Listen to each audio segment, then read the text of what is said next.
அகர முதல எழுத்தெல்லாம் ஆதிபகவன் முதற்றே உலகு. அனைவருக்கும் வணக்கம்.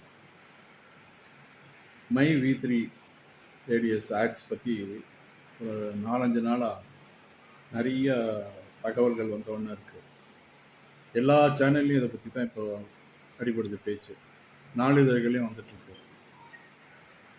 மை வி3 ஆட்ஸுக்கு முன்னால் இருந்த 45 வருஷமாக நான் MLM, multi level marketing, network மார்க்கெட்டிங்லாம் நான் ஈடுபட்டு அதில் நல்லா சக்ஸஸ் ஆகியிருக்கேன். அதுக்காக மை வி3 ஆடோ இது எம்எல்எம்ல வருது அப்படின்னு காட்டுறதுக்காக நான் வரல. அந்த பிரச்சனை என்ன, அந்த பிரச்சனையை எப்படி நம்ம எதிர்கொள்ளணுங்கிறத பற்றி சொல்கிறதுக்காக தான் 2 நாளாக வெயிட் பண்ணிட்டு இருந்தேன். அதை பேசணுங்கிறது தான் இப்போ உங்ககிட்ட நான் வந்திருக்கேன். முதல்ல இந்த மை வி3 ஆடில் யாராவது மொத்தம் 60 லட்சம் மெம்பர்ஸ் இருக்காங்கன்னு சொல்லி நம்ம எம்பி சொல்கிறாரு. இந்த 60 லட்சம் மெம்பர்ஸில் ஒரு 10 லட்சத்தை விட்டுருங்க, 50 லட்சம் பேர் ரெகுலராக பார்க்குறாங்கன்னு சொன்னால் கூட அந்த 50 லட்சம் பேரில் யாராவது சிங்கிள் பர்சன் எனக்கு 5 ரூபா நஷ்டம், எனக்கு 5 ரூபா வரல, நான் சொத்து சுகத்தெல்லாம் இழந்துட்டேன் இதனால் அப்படின்னு ஏதோ ஒரு கம்ப்ளைண்ட் வந்திருக்குன்னா சொல்லுங்கள். ஒன்றுமே இது வரைக்கும் வரல, இனிமேலும் வராது. ஏன்னு கேட்டிங்கன்னா, இது மல்டி லெவல் மார்க்கெட்டிங்லேயும் சேர்த்த முடியாது, எம்எல்எம்லையும் அதான் எம்எல்எம்ங்கிற மல்டி லெவல்லையும் சேர்த்த முடியாது. நெட்வொர்க் மார்க்கெட்டிங்கில் வரும்போது நெட்வொர்க்குங்கிறது என்ன, அதுக்கு டைரக்ட் மீனிங் சிலந்தி வேலை. இந்த நெட்வொர்க்கு சிலந்தி வேலையாக வரும்போது அதில் எல்லாரும் கலந்து நம்ம பண்ணும்போது தான் அது மார்க்கெட்டிங் வரும். ட்ரெடிஷ்னல் மார்க்கெட்டிங் வேறு, நெட்வொர்க் மார்க்கெட்டிங் வேறு, எம்எல்எம் இந்த மாதிரி வரும்போது நம்ம முன்னாள் குடியரசுத் தலைவராக மேதகு அப்துல் கலாம் என்ன ஒரு இடத்துல ஒரு பேட்டி கொடுத்துருக்காருன்னா, ஒருவேளை நான் இந்த சயின்டிஸ்ட்டாக ஆகாமல் இருந்திருந்தேன்னாக்கா இந்த எம்எல்எம் அப்படிங்கிற ஒரு கான்செப்டில் நான் பெரிய கோடீஸ்வரன் ஆகிருப்பேன் அப்படிங்கிற மாதிரி ஒரு இடத்துல பேட்டி கொடுத்தா என் நண்பர்கள் மூலம் நான் ஒரு எம்எல்எம் மீட்டிங்கில் கேட்டேன். அப்போ அதுக்கு ஒரு உதாரணம் சொன்னார். அவர்கிட்ட பேசிகிட்டு இருந்தபோது எம்எல்எம்மோட கான்செப்ட் என்னங்கிறத ஒரு 4 பேர் முன்னால் அவர் பேசிக்கிட்டு இருந்தார். அது ஒரு பெரிய நெட்வொர்க் மார்க்கெட்டிங், எல்லாம் சேர்ந்து ஒரு கூட்டு முயற்சி பண்ணால் எல்லாருக்கும் ஒரு நல்ல பெனிஃபிட் வரக்கூடியதான் இந்த எம்எல்எம்னு சொல்லிட்டு அவரே அது சொல்லியிருக்காரு. அப்படி பெரிய பெரிய ஸ்டால்வர்ட்டெல்லாம் அதை பற்றி நல்லா பேசிகிட்டு இருக்கும்போது இப்போ நமக்கு இந்த கம்பெனி நம்மக்கிட்ட பணத்தை வாங்கிட்டு ஏமாத்துறது இல்லை.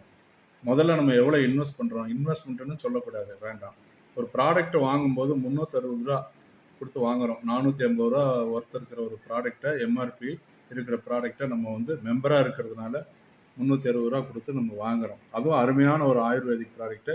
அந்த ப்ராடக்டை யூஸ் பண்ண மெம்பர் நீங்கள் எப்படி பார்த்தாலும் அந்த 60 லட்சம் பேரில் 10 லட்சத்தை விட்டுடுங்க, 50 லட்சம் பேர் இதுக்குள்ளே சம்பாதிக்கணுங்கன்னா கண்டிப்பாக அவங்க அந்த 360 ரூபா பேக்கை வாங்கினா தான் உள்ளே வர முடியும். இதை முதல்ல எல்லாரும் புரிஞ்சுக்கணும். எல்லாருக்கும் தெரிஞ்ச விஷயம்தான். அப்போ எல்லாரும் அதை யாராவது ஒருத்தர் யூஸ் பண்ணித்தானே ஆயிருப்பாங்க. யூஸ் பண்ணவங்க யாராவது எனக்கு ஸ்கின் ப்ராப்ளம், இதை யூஸ் பண்ணதுனால எனக்கு இந்த மாதிரி எல்லாம் சரும வியாதியெல்லாம் நான் கஷ்டப்படுறேன்னு எங்கேயாவது கம்ப்ளைண்ட் பண்ணியிருக்காங்களா? அரசாங்கத்திலேயோ அல்லது ஏதோ ஒரு கவர்மெண்ட் ஹாஸ்பிட்டலில் போய் ஒரு டெர்மட்டாலஜி டாக்டர்கிட்டையோ ஸ்கின் டாக்டர்கிட்ட போய் சொல்லியிருக்காங்களா? யாரும் கிடையாது. ஸோ ப்ராடக்டை பற்றியும் யாரும் கம்ப்ளைண்ட் பண்ணல.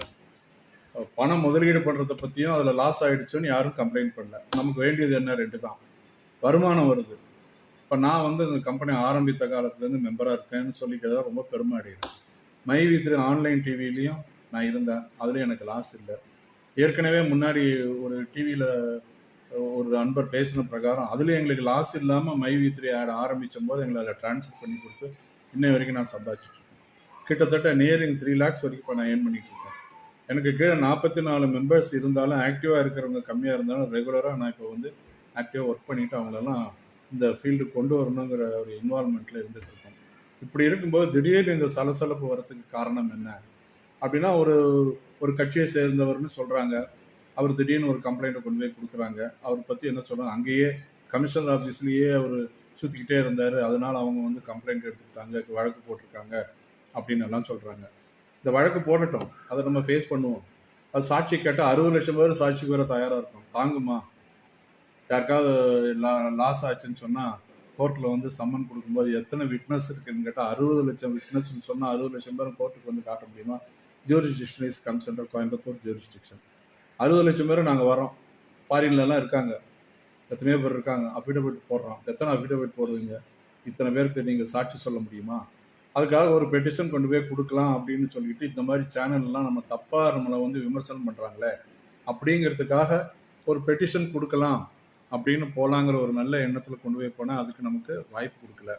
வாய்ப்பு கொடுக்கலங்கும்போது நமக்கு அதுக்கு ஒரு சொல்யூஷன், என்ன சொல்யூஷன்? நமக்கு ஏதாவது வீட்டில் ஏதாவது பிரச்சனைன்னு சொன்னால் அப்பா அம்மாட்ட கேட்போம். அதுக்கு மேலே யாராவது சொந்தக்காரங்கிட்ட போய் கேட்போமா? சம்மந்தம் இல்லாதவங்கிட்ட கேட்க மாட்டோம். இது சம்மந்தப்பட்ட ஒரு பெரிய அரசு அதிகாரி, அரசு காவல்துறையில் இருக்கிறவரை அது சம்மந்தமாக பேட்டி கொடுத்துருக்காரு.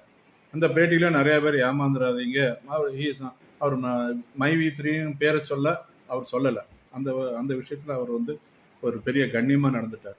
இந்த மாதிரி நிறையா கம்பெனிஸ் வந்து பப்ளிக்கை வந்து ஏமாத்துருவாங்க, ஜாகிரதையாக இருக்கணுங்கிறத ஒரு விழிப்புணர்ச்சிக்காக அவர் சொல்லிட்டு போனார், அவ்வளோதான். இருந்தாலும் நம்ம யாரும் ஏமாறாத இந்த கம்பெனியில் சம்மந்தம் இல்லாமல் எல்லா டிவிலையும் இத்தனை லட்சம் லாஸ், இத்தனை கோடி லாஸ், தூக்கிட்டு ஓடி போயிடுறாங்க, அப்படி போயிடுறாங்க, இப்படி போயிடுறாங்கன்னு வாய்க்கு வந்தபடி பேசிகிட்டு இருக்காங்க. இது ரொம்ப வன்மையாக கண்டிக்கத்தக்கது. நேற்றுக்கு ஒரு டிவியில் வந்து நம்ம மேனேஜிங் டைரக்டரை வந்து 15 நாள் காவலில் மேஜிஸ்ட்ரேட் கொண்டு போய் உள்ளே வச்சுட்டாங்க அப்படிங்கிற மாதிரி தகவல் வந்தது. இது உண்மையா இல்லையாங்கிற தகவல் நமக்கு நாளைக்கு தான், திங்கட்கிழமை தான் கன்ஃபார்மாக தெரியுங்கிற நிலைமையில் நம்ம இருக்கோம். அப்படியே அவரை வந்து உள்ளே கொண்டு போகிற முகாந்திரம் என்ன இருக்குது? அவர் என்ன தப்பு பண்ணிட்டாரு? தப்பு பண்ணவங்களாம் வெளியே சுற்றிட்டு இருக்காங்க. தப்பு பண்ணாதவரை கொண்டு போய் எல்லாரும் நியாயமாக போய், that too we are standing only in front of the tree, எல்லாம் உட்காந்துருக்காங்க. போனோம். நானும் ஒரு சர்வீஸில் இருக்கும்போது நிறையா போராட்டங்களை கலந்துட்டு இருக்கோம். எங்களை கொண்டு உள்ளே வச்சுருக்காங்க, சாயந்தரம் விட்டுருக்காங்க. என்ன பண்ணுவாங்கிற, சட்டத்தில் என்ன பண்ணுவாங்கிறது ஓரளவுக்கு தெரியும். பட் அதே தான் இதுவும் நடந்திருக்கு. ஆனால் அத்தனை லேடிஸும் என்ன சொன்னாங்க? ஒழிக, ஒன்றும் சொல்லு, மை வி3 வாழ்கன்னாங்க. அத்தனை பேரும் வேனில் ஏறிட்டு போனாங்க. நைட்டு 12 மணிக்கு வெளியில் வந்திருக்காங்க. ஃபேமிலி லேடிஸ் அத்தனை பேர் வந்திருக்காங்க. அப்போ ஒரு கண்ணியமான ஒரு நிறுவனத்தை பற்றி சம்மந்தம் இல்லாமல் யாரோ ஒருத்தருங்க அசிங்கமாக பேசுகிறாங்கன்னு சொன்னால் அதை வன்மையாக கண்டிக்கணும். இல்லை, அதுக்கு இந்த அரசு என்ன பண்ணிச்சு? அதுக்கு காவல்துறை அந்த மாதிரி டிவியில் வரக்கூடியதெல்லாம் தடை செய்கிறதுக்கு என்ன பண்ணணுமோ அதை தான் பண்ணணுமே தவிர, அன்னைக்கு கிட்டத்தட்ட எத்தனையோ, அது நம்ம கணக்கே தெரியாது, அவ்வளோ ஜனங்கள் வந்து நம்ம நீலம்பூரில் கூட்டினும் போது அங்கே வந்து மொபைல் ஆப் வந்து ஒர்க் ஆகாமல் அங்கே வந்து ஜாமர் போட்டாங்கன்னு சொன்ன மாதிரி, இந்த மாதிரி சம்மந்தம் இல்லாத டிவி வரத்துக்கு ஜாமர் பண்ணலாம் இல்லையா கவர்மெண்ட்டில்? அவங்களுக்கு தெரியாத ஒன்றும் இல்லையா? இப்போ கமிஷனர் ஆஃபீஸில் உட்காந்துட்டு நம்ம கோயம்புத்தூர் மாவட்டத்தில் என்ன நடக்குது, சந்து பொந்தில் நடக்கிறதுல இன்றைக்கி சிசிடிவியில் தெரியுது.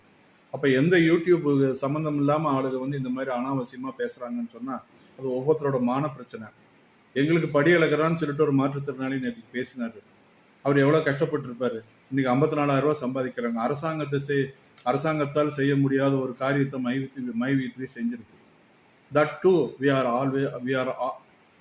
Already paying the tax. நாங்கள் டேக்ஸு கட்டுறோம், ஜிஎஸ்டி கட்டுறாங்க. எங்களுக்கு வரக்கூடிய அமௌண்ட்டு 10% பிடிச்சிட்டு கொடுக்குறாங்க. அந்த கமிஷன்லேயும் டேக்ஸ் கவர்மெண்ட்டு கட்டிட்டு தான் இருக்காங்க. இது இல்லைன்னு சொல்ல முடியாது. இதுக்கு மேலே நாங்கள் எந்த விஷயத்தில் நாங்கள் வந்து நம்ம நாட்டை கெடுத்தோம், மக்களை கெடுத்தோம்னு எந்த கம்ப்ளைண்ட் நீங்கள் பண்ண முடியும்? ஒரு சிங்கிள் கம்ப்ளைண்ட் இருந்தால் சொல்லுங்கள். 60 லட்சம் பேர் வெளியே வந்துடுறோம். இன்ன வரைக்கும் ஒரு கம்ப்ளைண்ட்டும் வரல. ஒரு கம்ப்ளைண்ட் வராதும்போது ஒன்றுமே வாய் பிடிச்சதோ மாங்காய் பிடிச்சதோ நம்ம அரசியல் கட்சியில் அடிக்கடி இந்த வார்த்தை வரும். அதை இங்கே தான் சொல்ல வேண்டியிருக்கு. அந்த மாதிரி எதையோ ஒன்று வாய்க்கு வந்தது பேசிட வேண்டியது, அதை 4 பேர் நம்பிடுவாங்கிற நம்பிக்கையா? இது வந்து செலவில்லாத விளம்பரத்தை இந்த கம்பெனிக்கு அவங்க ஏற்படுத்தி கொடுத்ததுக்கு ஒரு விதத்தில் நன்றியை தெரிவிச்சுக்கலாம். அதே நேரத்தில் நான் ரொம்ப சங்கடம் ஏற்படுத்தக்கூடிய விஷயங்களில் வந்து மற்ற ஊடகங்கள் வந்து சரியாக தெரியாத அந்த ஊடகத்துறைக்கே சில கேவலமான செயல்களை ஈடுபடுறது ஊடகத்தை வன்மையாக கண்டிக்கணும். நல்லா தெரிஞ்சுக்கிட்டு ஒரு நியூஸை வெளியே விடுங்க. அது தெரியாமல் இவங்க பாட்டுக்கு என்னவோ சொஞ்சா போகிறோம் அப்படிங்கிற மாதிரி ஊடகத்தை வர்றது வந்து ஊடகத்துறைக்கு பெரிய கேடாக வந்து முடியுங்கிறத முன்கூட்டியே நான் எச்சரிக்கையாக சொல்கிறேன். தயவு செய்து ஊடக நண்பர்களை கையெடுத்து கும்பிட்றேன். தயவு செய்து ஒரு உண்மைக்கு மாறான ஒரு செய்தியை தயவு செய்து யார் மேலேயும் பரப்பாதீங்க. அது அன்லெஸ் ஆர் அதர்வைஸ் போலீஸ் டிபார்ட்மெண்ட்லேருந்து கன்ஃபார்ம் பண்ணி நியூஸை வாங்கி தயவு செய்து நீங்கள் வெளியிடுங்க. நீங்களாம் ஆயுதத்தை கையில் எடுக்காதீங்க. உங்களுக்கு அந்த உரிமையை கொடுக்கல ஊடகத்துறை நண்பர்கள். நானும் ஒரு ஊடகத்தில் இருக்கிறதா இல்லைங்களா, I am also freelance reporter தான், இல்லைன்னு சொல்லலை. பட் அது எப்படி ஒரு நியாயங்கிறது இருக்குங்கிறத எல்லாரும் தெரிஞ்சுக்கணும். நினச்சதெல்லாம் இன்றைக்கி நம்மளை வந்து ஒரு 4 பேர் அந்த ரேட்டு ஏறுங்கிறதுக்காக நினச்சதெல்லாம் சொல்லிடக்கூடாது. நியாயத்தை பேசணும். அந்த காலத்துலேருந்து எத்தனையோ ஊடகங்களை பார்த்துருக்கோம். பொய்யான தகவல் கொடுத்ததெல்லாம் என்ன ஆச்சுங்கிறது தெரியும். தயவுசெய்து இன்றைக்கி இருக்கிற 25 வயசு 30 வயசு ஊடகத்தில் இருக்கிறவங்க எல்லாம் தயவுசெய்து உங்களை ஃப்யூச்சரை பார்த்துக்கணும். பொய்யான தகவல்களை தயவுசெய்து பப்ளிக்கில் சொல்லாதீங்க. ஏன்னா இன்றைக்கி வந்து அன்னைக்கு மாதிரி இல்லை. இன்றைக்கி இருக்கிற ஒரு சின்ன விஷயத்தை சொன்னால் சற்று ஃப்ளேரப் ஆகிடும். அதனால் ஒரு காரியத்தை எடுத்து செய்கிறது ரொம்ப கஷ்டம். அது ஒரு நிமிஷத்தில் தள்ளி விட்டுடலாம். அதை பாதிக்காதீங்க. இன்றைக்கி மை வி3ல சம்பாதிக்கிறவங்கிறத ஒரு செக்ஷன் எடுத்துருங்க. சம்பாதிக்கிறவங்க ஒரு செக்ஷன் எடுத்துருங்கன்னு மறுபடியும் சொல்கிறேன். அந்த செக்ஷனை ஏன்னு வச்சுக்கங்க. பியில் எத்தனை பேர் பணிபுரியுறாங்க, வேலைக்கு எத்தனை பேர் இருக்காங்க, அத்தனை பேர் கரெக்டாக இன்னை வரைக்கும் சம்பளம் கொடுக்குறாங்க. அரசாங்கம் செய்யாத வேலையை மைவி3 செஞ்சிட்ருக்கு. அத்தனை பேருக்கு சம்பளம் நிறுத்திருக்காங்களா? நிறுத்தலை. நாங்கள் போனால் சர்வீஸ் பண்ணுறாங்க, டைரக்டர்ஸ் இருக்காங்க, அத்தாரிட்டி மெம்பர்ஸ் இருக்காங்க, கேட்கறதுக்கெல்லாம் பதில் சொல்கிறாங்க, எல்லாத்துக்கும் பண்ணுறாங்க. பெய்டு ஸ்டாஃபுக்கு சம்பளம் கொடுக்காம இருக்கிறது இல்லை. அவங்களுக்கு என்ன சம்பளம் கொடுக்கணுமோ அதை கரெக்டாக கொடுக்குறாங்க. 10 லாரி நேரத்தை எடுத்தாங்கன்னா 10 டிரைவருக்கு வேலை வாய்ப்பு கிடைச்சிருக்கு, 10 கூலிக்கு வேலை வாய்ப்பு கிடைச்சிருக்கு, மூட்டை ஏற்றி இறக்குறவனுக்கு அதிக வேலை வாய்ப்பு கிடைக்குது. இல்லைன்னு சொல்கிறேன். ஆல்ரெடி ரிசார்ட்லேருந்து வருதுன்னா அந்த ரிசார்ட்டில் வேலை செய்கிற ஒரு 40 தொழிலாளிக்கு நேற்றுக்கு ஒரு நாளில் வருமானம் கிடைச்சிருக்கு பிகாஸ் ஆஃப் V3. நினச்சி பாருங்கள். ஒரு இடத்துல ஒரு சினிமாவில் சொல்லுவாங்க, சாம்பாருக்குள்ளே 4 ஸ்டேட் ஒடுங்கி இருக்குன்னு ஒரு டயலாக் வரும். ஒரு சாதாரண இட்லி தோட்டத்துல சாம்பாருக்குள்ளே பார்த்தீங்கன்னா கருவேப்பிலை இங்கே விளையும், தக்காளி அங்கே விளையும், அதில் போடுற பச்சை மிளகாய் அங்கே விளையும், வரமிளகாய் இங்கே விளையும். 4-5 ஸ்டேட்டு சேர்ந்தது தான் ஒரு சாம்பாராக இருக்கும்போது அதில் எத்தனை உழைப்பு இருக்குங்கிறது தெரிஞ்சுக்கணும். ஒரு நெல், ஒரு மணியை எடுத்து நம்ம வந்து அதை நெல்லை அரிசியை அழுத்தி சாப்பிடும்போது அதில் எத்தனை உழைப்பு இருக்குங்கிறது தெரியும். அத்தனை உழைப்பும் சேர்ந்தது தான் ஒரு நாடு உருப்படுறதுக்கு ஒரு வழி. அந்த மாதிரி V3 கீழே பேக் போனாக இருந்து அதில் சம்பாதிச்சு வீட்டை காப்பாற்றக்கூடிய குடும்பங்களை எத்தனை நினச்சி பாருங்கள். அந்த குடும்பத்தை நினச்சி பார்த்தா இந்த பொய்யான தகவலை தயவு செய்து சொல்லாதீங்க. அவங்க மனசு எவ்வளோ வேதனைப்படும். ஐயோ, பொய்யான தகவல் வந்துருச்சே, நமக்கு வேலை போயிடுமோ, நம்ம வேலை வாய்ப்பு எழுதணும், வாழ்வாதாரம் போயிடுமோன்னு அவங்க நினைப்பாங்கல்ல. சேர்ந்துருக்க மெம்பர்ஸ் ஒன்றும் இல்லை, வேறு ஏதோ வேலை பார்த்துட்டு இருப்பாங்க, சம்பாதிச்சிடும், ஏதோ வேணும். அங்கே வேலை பார்க்குறவங்க நினச்சி பாருங்கள். உங்கள் கூட பிறந்தவங்களோ அல்லது உங்களுக்கு தெரிஞ்சவங்களோ உறவினர்களோ அங்கே வேலைக்கு இருக்கலாம். நாளையிலேருந்து கம்ப்ளைண்ட் நிறுத்திடலாம், நீங்கள் போய் ஒரு ஃபால்ஸ் இதை சொல்லி கவர்மெண்ட்லேயும் சரி அதை வந்து எடுக்காமல் எதையோ ஒன்று அவசரத்தில் பண்ணிட்டாங்கன்னு வைங்க. அது வந்து பெரிய மாபெரும் தவறாயிடும். அதனால் தயவு செய்து விஷயத்தை புரிஞ்சிக்காமல் எந்த தகவலும் தயவு செய்து கொடுக்காதீங்க. என்னை பொறுத்த வரைக்கும் மைவி3 தமிழ் உள்ளளவும் உலகம் உள்ளளவும் இருக்கும். இதில் எந்த வித சந்தேகமும் கிடையாது. இதை வந்து எப்படி சொல்கிறேன்னா ஆணித்தரமாக அது வந்து சில விஷயங்களை வந்து அனுபவிச்சது தான் தெரியும். அது வந்து சிலதை வெளியில் சொல்ல முடியாது. இதில் எப்படி ப்ராஃபிட் வரும், ஏது வரணும்னு சொல்ல வேண்டிய அவசியம் இல்லை. உங்களுக்கு வருதா வரலன்னா கேளுங்க. ஏன் வரல, நீங்கள் ஏதாவது தப்பு பண்ணியிருப்பீங்க, IFSC கோடு தப்பாக போட்டிருப்பீங்க, பேங்க் அக்கௌண்ட் நம்பர் 21க்கு 12ன்னு போட்டிருப்பீங்க. இந்த மாதிரி விஷயங்கள்னால உங்களுக்கு பணம் வராமல் இருக்கலாமே தவிர கம்பெனிலேருந்து லாஸ் ஆகிடுச்சு, கம்பெனிலேருந்து பணம் வராமல் சூழ்நிலை இருக்குன்னா சொல்லுங்கள், கம்பெனிக்கு கம்ப்ளைண்ட் கொடுங்க. நீங்கள் பண்ண மிஸ்டேக்னால உங்களுக்கு பணம் வராமல் இருக்கலாமே தவிர கம்பெனியில் எந்த தப்பும் கிடையாது. ஒரு கேப்சா அடிக்கிறீங்க, நீங்கள் தப்பாக அடித்தா தான் அது இன்வேலிட் கேப்சான்னு வரும். கரெக்டாக அடித்த கேப்சாவில் இருந்துக்கா பணம் வராமல் இருக்கா? கம்பெனியில் ஒன்றும் இல்லை, தூத்துக்குடிக்கு மட்டும் 50 லட்சம் ரூபாய்க்கு பொருள் அனுப்பிச்சிருக்காங்க. வேறு எந்த கம்பெனி அனுப்பிச்சிருக்கு? நம்மகிட்ட கலெக்ட் பண்ணாங்களா? ₹1 கொடு, ₹2 கொடுங்க. அரசு ஊழியர்கிட்டையும் பென்ஷனர்கிட்டையும் ஒரு நாள் சம்பளத்தை வாங்கி தான் கவர்மெண்ட்டே கொடுக்குது. இந்த கம்பெனி கேட்டுதா? ஒரு நாள் கேப்சா வந்து ஒரு கேப்சாக்கு உண்டான பணத்தை நாங்கள் எடுத்து உங்கள் சார்பாக நாங்கள் வந்து தூத்துக்குடிக்கு நிவாரண பொருள் கொடுக்குறோன்னு இந்த கம்பெனி கேட்டுச்சா? இல்லையே. அன்னைக்கு நம்ம சம்பளம் வாங்கினேன். எப்படி 40 கேப்சா பார்க்குற இடத்துல ஒரே கேப்சாவில் பணம் வந்திருக்கு. இன்னைக்கு கூட வந்திருக்கு எனக்கு, இல்லைங்களா? அப்போ அவ்வளவு சௌகரியங்கள் பண்ணி கொடுக்குற ஒரு கம்பெனியை பற்றி திங்க் பண்ணி பார்க்க வேண்டாமா?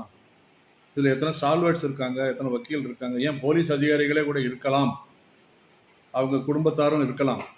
நம்ம அதெல்லாம் யாரையும் சொல்ல முடியாது. ஆனால் நாங்கள் ப்ரொஃபஷன் என்னன்னு ஒரு காலம் அதில் கிடையாது. அப்ளிகேஷனில் வயசு 18 வயசு இருக்கா, 18 வயசுக்கு கம்மியாக இருந்தால் அந்த அப்ளிகேஷனை எடுக்காது. அவங்களோட வாட்ஸ்அப் நம்பர், மொபைல் நம்பர் இது தான் கேட்பாங்க கம்பெனியில். உங்களுக்கு பணம் அக்கௌண்ட் வேணும்னா டிக்ளரேஷன் ஃபார்ம் கொடுத்துட்டிங்கன்னா அதில் ப்ராப்பர் டீட்டெயில்ஸ் கரெக்டாக பேன் கார்டு உள்பட கொடுத்துட்டிங்கன்னா உங்களுக்கு பணம் வந்துட்டுருக்கு. சனிக்கிழமை கொடுத்தா செவ்வாய்க்கிழமை நைட்டு 12 மணிக்குள்ளே போயிடும். எத்தனை கோடி ஆனாலும் சரி. நீங்கள் வந்து ரிஷி மூலம் நதி மூலம் பார்க்கணுங்கிற அவசியம் மைவி3 கிடையாது. புரிஞ்சுங்களா? அதனால் உங்களுக்கு எப்படி வருதோ பணம் வருது. அதனால் அது கொள்ளையடிச்சு இது வந்து கேஷாக கொடுக்கல, எல்லாம் த்ரூ பேங்க் போகுது. கம்பெனியில் யார் கேட்பாங்க? நாளைக்கு கவர்மெண்ட் கேட்டால் தே ஹேவ் டு ஆன்சர். சொல்லியாச்சு, நம்ம எம்டி போய் எல்லா ரெக்கார்ட்ஸையும் கொடுத்தாச்சு. அதையும் மீறி ஆயுர்வேதிக் ப்ராக்டிஸ் விற்கணுமா வேண்டாமாங்கிறத இவ்வளோ பெரிய கம்பெனி 60 லட்சம் பேரை வச்சுக்கிட்டு பண்ணுற கம்பெனி வந்து எந்தெந்த காரியத்தை எப்படி செய்யணும்னு சட்ட நிபுணர்களை வச்சியோ அல்லது அரசில் என்ன விதிகள் இருக்குங்கிறது தெரியாமல் இறங்கிடுவாங்களா? நினச்சி பாருங்கள். கம்பெனி சேர்மன் விஜயராகவன் சார் இருக்கும்போது சாதாரண பெருங்காயத்தை பற்றி இதை பற்றி வந்து விளம்பரத்துக்கு முதல்ல வந்தார். ஞாபகம் இருக்கா? இதே ஆன்லைன் டிவியில் வரும்போதும் வந்தார், நம்ம மைவி3லையும் வந்தார். அப்படியே கம்பெனி அவரோட தெய்வ அருள், அவர் சொல்லுவார் இயற்கை அருள்னு நம்ம எம்டி சொல்கிற மாதிரி இந்த தெய்வ அனுகிரகத்தினால, இந்த வாராகியோட அனுகிரகத்தினாலும் கம்பெனி இவ்வளோ தூரம் இன்னும் வந்திருக்கு. இதுக்கு மேலும் நல்லா வரணும், இல்லைன்னு சொல்லவே இல்லை. இன்ன வரைக்கும் அவரோட ஒரு அனுகிரகத்தினால, அந்த குருஜின்னு சொல்லுவாங்க, அதுக்கு பிரகாரம் தான் நீங்கள் நடந்துட்டு இருக்கு கம்பெனி. அதே மாதிரி ரிசார்ட்டுக்கு கூட்டிகிட்டு போனார்னா எல்லாரும் ரிசார்ட்டில் போய் கூத்தடிக்கிறதுக்காக ரிசார்ட்டுக்கு அனுப்பல இந்த மை வீக். நல்லா தெரிஞ்சுக்கங்க. மற்ற ஏதோ ஒரு கம்பெனி, நானும் மற்ற கம்பெனி பார்த்துருக்கேன்னா அங்கெல்லாம் போய் வேண்டாத சில காரியங்களை பண்ணுறதுக்கு சில ரிசார்ட்ஸுக்கு வந்து அவங்க கூட்டிகிட்டு போகிறாங்க, டூர்னு சொல்லிட்டு கூட்டிகிட்டு போகிறாங்க. இங்கே அப்படி இல்லை. நீங்கள் ஃபேமிலியோடு வாங்க. ஃபேமிலின்னா லேடிஸுக்கு தனி ஏரியா, ஜென்ஸுக்கு தனி ஏரியா, மீட்டிங்கு தான் ஒன்றா சேர முடியும். மற்றபடி அங்கே எந்த தவறும் நடக்கிறதுக்கு சான்ஸ் இல்லாத பிரகாரம் முதல்லயே ஒரு மாதத்துக்கு முன்னாலே ஆளுக்கு போய் அந்த இடத்த பார்த்து எல்லாம் பண்ணி இன்னைக்கு போயாச்சு. என்னோட டூர் வேலைட்டில் இன்னைக்கு ஆயிரக்கணக்கான ரூபாய் சேர்ந்துருக்கு. திடீர்னு கம்பெனியை நாளைக்கே சொல்லலாம் நமக்கு டூர் போகிறதுக்கு அவங்களுக்கு பார்க்க முடியாது, அந்த டூர் வேலட்டை கேஷ் வேலட்டாக மாற்றிங்கன்னு சொன்னாலும் ஆச்சரியப்படுறதுக்கு இல்லை. இன்னொரு ஒரு எனக்கு மனசில் படுறத சொல்கிறேன். நீங்கள் வந்து 40 டப்பா வாங்குறீங்க, 1,21,000 ரூபாய்க்கு. 40 வாங்கி நம்ம என்ன பண்ண போகிறோம், அத்தனையுமே நான் சாப்பிட போகிறோன்னு கேட்குறீங்க. அது நல்ல ப்ராடக்ட், நான் யூஸ் பண்ணிட்டு இருக்கேன், எனக்கு எந்த விதமான கெடுதலும் இல்லை. சில பேர் சொல்லுவாங்க 40 வாங்கிட்டு எத்தனை நாள் தீர போகிறேன், எக்ஸ்பைரி டேட் இருக்கிறதுக்கு அதுக்கும் கரெக்டாக பார்த்து தான் நீங்கள் வாங்குறீங்க, ரெகுலராக யூஸ் பண்ணால் கரெக்டாக அவ்வளோதான் வரும்.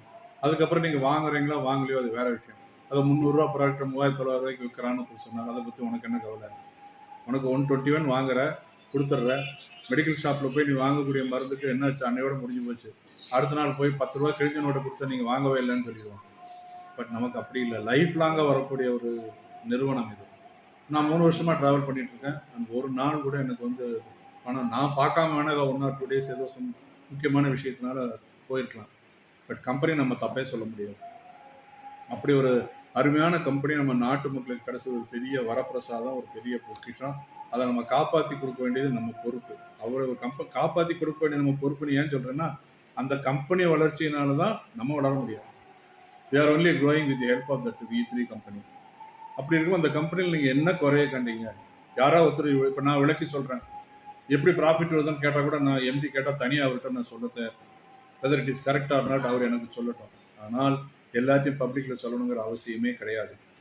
உங்களுக்கு வரலன்னா கேளுங்க, ஏன் வரலன்னு கேளுங்க. நீங்கள் பண்ண தப்புனால தான் வராமல் இருந்துருக்கணும். கம்பெனிலேருந்து எந்த தப்பும் எப்போவுமே சொல்ல முடியாது. 100% கேரண்டீடு ஒரு கம்பெனி. உங்களுக்கு முதலீடு என்ன, 5 லட்சம் போட்டால் ஒரு நீங்கள் சாதாரண ஒரு கடை வைக்கிறீங்க. ஒரு கடை வைக்கிறதுக்கு எவ்வளோ முதலீடு வாங்கணும்? முதல்ல அட்வான்ஸ் கடையை பார்க்கணும். இந்த கடைக்கு 10 மாதம் அட்வான்ஸ் கேட்கணும். மினிமம் ஒரு 7,000 ரூபா வாடகைக்கு பார்த்தோன்னா 70,000 ரூபா அட்வான்ஸ் கட்டி பண்ணணும். அப்புறம் நீங்கள் ப்ராடக்ட்டுக்கு நீங்கள் என்ன இன்வெஸ்ட் பண்ணுறீங்களோ அதுக்கு கூட ப்ராடக்ட் கொடுத்துட்றாங்க. உடனே அந்த ப்ராடக்ட்டுக்கு உண்டான அமௌண்ட்டை வாங்கி அவங்க அட்வான்ஸாக வச்சுக்கிறது இல்லை. 53,000 60,000 பணம் கட்டுறீங்கன்னா அதுக்கு பூரா உங்களுக்கு என்ன மூவிங் ப்ராடக்ட்டோ அதை நீங்கள் போய் ஹப்பில் போய் வாங்கிக்கலாம். இந்த ப்ராடக்ட் வாங்கி நீங்கள் சேல் பண்ணுங்கள். உங்களுக்கு ஒரு அங்கீகாரம் கம்பெனியில் V3 அங்கீகாரம் கொடுத்துருங்க. நீங்கள் அதை சேல் பண்ணுங்கள். அதுக்கு ஒரு பர்சன்டேஜ் கொடுக்குறோம். அடுத்த செகண்ட் நான் என்னோட நண்பர் அங்கே வாங்குறாரு, எனக்கு 40 பைசாவோ 4 பைசாவோ என் அக்கௌண்ட்டுக்கு வந்துடுது. எந்த கம்பெனியில் கொடுக்குறாங்க நினச்சி பாருங்கள். நான் ஒரு 1,21,000 எனக்கு டவுன்லைனில் ஒரு ஆளை சேர்த்துறேன். அடுத்த செகண்ட் அவங்க ஓப்பன் பண்ணுறதுக்குலாம் எனக்கு 6,000 ரூபா அக்கௌண்ட்டுக்கு வந்துடுது. ஒரு 25 நாளைக்கு முன்னாடி என்னோட அப்ளைனர் சொன்னாங்க 135 பேர் ஒரே டைமில் சேர்ந்தாங்க. அவங்களுக்கு 1,75,000 ரூபா கமிஷன் வந்துருக்கு. நான் ஓப்பனாகவே சொல்கிறேன். ஓப்பனாக வாட்ஸ்அப்லேயும் மொபைல்லையும் வருது. நான் ஏன் சொல்கிறதுக்கு எதுக்கு தயக்கம் வேணும்? பேங்க்கில் தானே வருது, எப்போ வேணால் அடிச்சு பார்த்துக்கலாமே. இதில் பொய் கிடையாது. அங்கே போய் நம்ம எடுத்தாலும் ரிசர்வ் பேங்க் அவங்க கையெழுத்து போட்ட நோட்டை தான் நம்ம கொடுக்க போகிறோம். இல்லை வேறு யாராவது V3 டைரக்டர் போட்ட நோட்டாக நீங்கள் வாங்க போகிறீங்க கிடையாது. எந்த விதத்தில் நீங்கள் கம்பெனியை வந்து நீங்கள் பொய் சொல்ல முடியும், அது மாதிரி புகார் கொடுக்க முடியும்? சொல்லுங்கள். புரியவே முடியல அவங்களுக்கெல்லாம். ரொம்ப பச்சையாக வார்த்தை வருது, இருந்தாலும் நான் கண்ட்ரோல் பண்ணிக்கிறேன். அப்புறம் அவங்களுக்கும் நமக்கும் ஒரு இது இல்லாமல் போயிடுமேங்கிறனால வருத்தப்படுறேன். அப்பார்ட் ஃப்ரம் தி வீடியோ எப்படி வார்த்தை வருதோ அப்படிலாம் நான் பேசியிருக்கேன் நேற்று கூட. அப்புறம் நானே கண்ட்ரோல் பண்ணியிருக்கேன். ரொம்ப தப்பான ஒரு ஈடுபடுறாங்க. அதுக்கு உண்டான தண்டனைனே சொல்லலாம். அதை கண்டிப்பாக கடவுளை அவங்களுக்கு கொடுப்பாருங்கிற நம்பிக்கையில் நான் சொல்கிறேன். அப்போ they will realise one day or other, realise பண்ணுவாங்க. சப்போஸ் அவங்களே வந்து இதில் ஜாயின் பண்ணி ஏர்ன் பண்ணும்போது ஃபீல் பண்ணாலும் பண்ணுவாங்க. சரிங்களா? இதனால் இத்தனை நேரம் பொறுமையாக கேட்டதுக்கு என்னோட நன்றி. மீண்டும் V3 என்னைக்கும் என்னாலும் வாழும். V3ங்கிறது என்னன்னா 3 வந்து சங்கீதத்தில் எடுத்தால் மும்மூர்த்திகள்: தியாகராஜ சுவாமிகள், முத்துசாமி தீட்சிதர், சியாமா சாஸ்திரிகள். V3 நமக்கு எடுத்தால் சிவன், பிரம்மா, விஷ்ணு, சிவன்னு சொல்கிறோம். அந்த மாதிரி V3 தான் நமக்கு வந்திருக்கு. ஸோ அந்த V3 நம்ம கடைசி வரைக்கும் பயன்படுத்துவோம், முன்னேறுவோம், நம்ம நாட்டை உயர்த்துவோம். மெயினாக வேண்டியது இந்தியன் எக்கானமிக்கு நம்ம எல்லாம் சேர்ந்து ஒரு பெரிய சவால் விட்டு இந்த நாட்டோட வளத்தையும் பொருளாதாரத்தையும் காக்கிறதுக்காக வந்தக்கூடிய ஒரு பெரிய ஒரு பொக்கிஷங்கிறத நம்ம மனசில் நினச்சிக்கிட்டு எல்லோரும் தைரியமாக இறங்கி இதில் ஒரு குடும்பத்தாக செய்யுங்க. கம்பெனியில் என்ன விதிமுறை இருக்கோ அதுக்கு உட்பட்டு எல்லாரும் சம்பாதிக்கணும். அப்பார்ட் ஃப்ரம் தி ரூல்ஸ் செய்ய வேண்டாம். கம்பெனியில் என்ன இருக்கோ அந்த ரூல்ஸ் பிரகாரம் செய்யுங்க. ஃபேமிலியில் எல்லாரையும் மெம்பர் ஆக்குங்க. எல்லாரும் செய்யட்டும். அவங்களுக்கு கொடுத்த டயத்தில் செய்யுங்க. You have to help them. இல்லைன்னு சொல்லலை, பண்ணி கொடுங்க. எல்லாம் சம்பாதிக்கட்டும். எல்லாரும் ஒரு பொருளாதாரத்தில் பெரிய வளர்ச்சி அடையணுங்கிற என்னோட வாழ்த்துக்களை தெரிவித்து விடைபெறுகிறேன். நன்றி, வணக்கம்.